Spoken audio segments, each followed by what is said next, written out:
Just imagine today you've got to head off towards London, and if you live in London, just imagine you live somewhere else for a moment. Imagine you've got to head off towards London, you jump in the car and you're not quite sure the way, and you just start driving. What are the chances that you'll actually end up where you were going to go?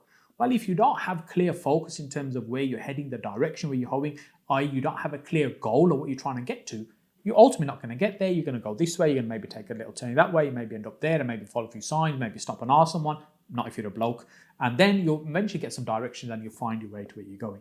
Probably not the most efficient route to take you to where you want to go. Whereas if we have a clear plan of where is it we're trying to get to, we jump in, we pull out the sat nav, we punch the address in, and the sat nav takes us straight there, the shortest, most efficient route, because we know exactly where we're going. It means that we've been efficient in order to achieve our goal. And also it keeps us focused as well. Our mind operates like a supercomputer, and we need to program it for the goal that we're ultimately trying to achieve so it can focus on that for us. And this is already embedded in our subconscious. So if I say to you right now, look around the room that you're in right now and look at all the things that you can spot that are colored blue. If you quickly look around the room, think of as many things as you can see that are blue in color. Once you've done that, I want you to close your eyes, keep your eyes firmly closed, and tell me how many items did you spot that were red?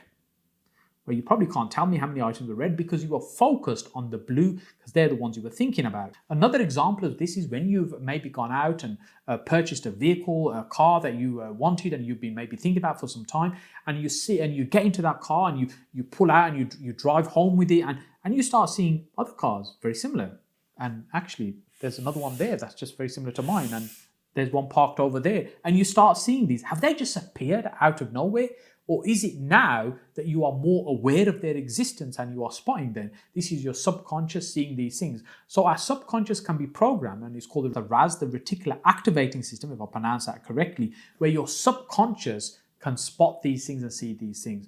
So the point being, if you set yourself a goal, a clear goal in terms of where you're going, and you think about that goal on a daily basis, you're much more likely to achieve it, you're much more likely to get there versus one that maybe was an idea you had for 5 minutes and you forget all about it. The chances of that happening are very slim. And it's a little bit like a vision board. If you put together a vision board, you really think about what you want that to look like, the things that you want in there, and then even if you put that in a drawer and forget about that and you pick that up in a few years' time, and I've done this many times, and I look back at old documents and paint images, which I'll put together images, which was essentially a vision board. And several years later, I think, whoa, that's happened. That's, part of my life now. We experienced this because that's what we were trying to focus on just by visualizing and creating it.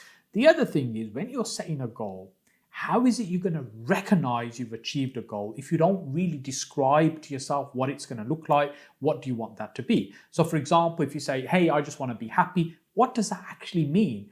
You need to give some context around that. That might mean a relationship, being with certain people. It could be being a certain career, earning a certain amount of money. Whatever it is for you, by describing it, you're creating that goal and that vision of where is it ultimately you're trying to get to. Hey, if you're enjoying this content and you're watching on YouTube, then make sure you hit that like button. And if you're not enjoying this, then hit that dislike button twice. Make sure to share this with a friend as well, and also leave us a great review. And I look forward to seeing you on the next podcast.